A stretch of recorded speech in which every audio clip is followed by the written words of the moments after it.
రాబోయే రోజుల్లో తెలుగుదేశం పార్టీ భవిష్యత్ నాయకుడు నారా లోకేష్ బాబు అని టీడీపీ సీనియర్ నాయకుడు మాజీ రాష్ట్ర కల్లుగీత డైరెక్టర్ కొమర వెంకట నరసయ్య అన్నారు. కడప జిల్లా మండల కేంద్రమైన ఒంటిమిట్టలో వెంకట నరసయ్య ఆధ్వర్యంలో ఐటీ శాఖ మంత్రి నారా లోకేష్ బాబు జన్మదిన వేడుకలు ఘనంగా నిర్వహించారు.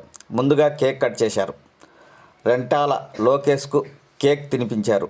ఒంటిమిట్ట లోకేష్ అంటూ సరదాగా మాట్లాడారు.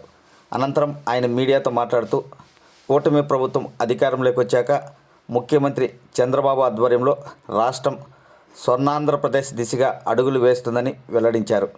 ఐటీ శాఖ మంత్రి రాష్ట్రానికి నిధులు తీసుకురావడానికి లోకేష్ బాబు ఎంతో కృషి చేస్తున్నాడని, ఆయన మరిన్ని పుట్టినరోజు వేడుకలు జరుపుకోవాలంటూ వెంకట నరసయ్య వెల్లడించారు.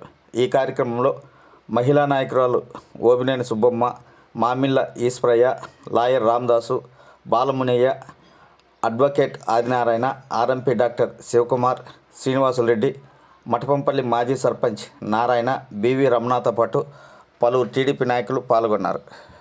చంద్రబాబు నాయుడు గారు ఈరోజు కృతనిశ్చయంతో ఉన్నారు. ఏపీ అంటే ఏ అంటే అమరావతి, పి అంటే పోలవరం. ఈ రెండు ప్రాజెక్టులను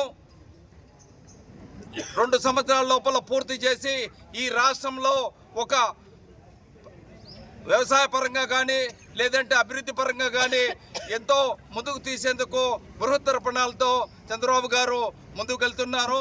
ఈ 7 నెలల కాలంలో చంద్రబాబు గారి దక్షత వలన, నారా లోకేష్ గారి దక్షత వలన ఈరోజు 4.5 లక్షల కోట్ల రూపాయల కొత్త ప్రాజెక్టులన్నీ ఈ రాష్ట్రంలోకి వచ్చాయి.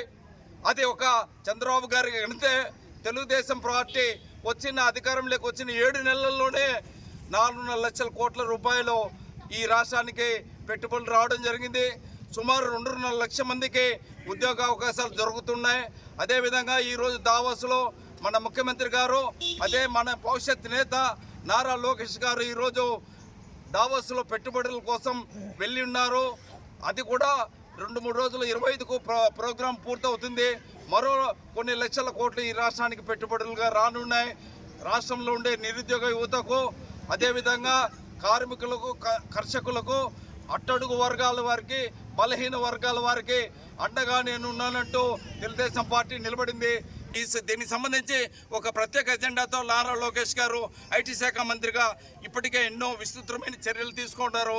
ఈరోజు పెట్రో కారిడార్ కానీ లేదంటే ఈ రాష్ట్రంలో ప్రతి చిన్న మైక్రోసాఫ్ట్ మొదలుకొని ప్రతి చిన్న కంపెనీ వరకు ఈ రాష్ట్రంలో తీసుకొచ్చేదానికి అదేవిధంగా ప్రత్యేక జోన్ తీసుకురావడం జరిగింది. ఈరోజు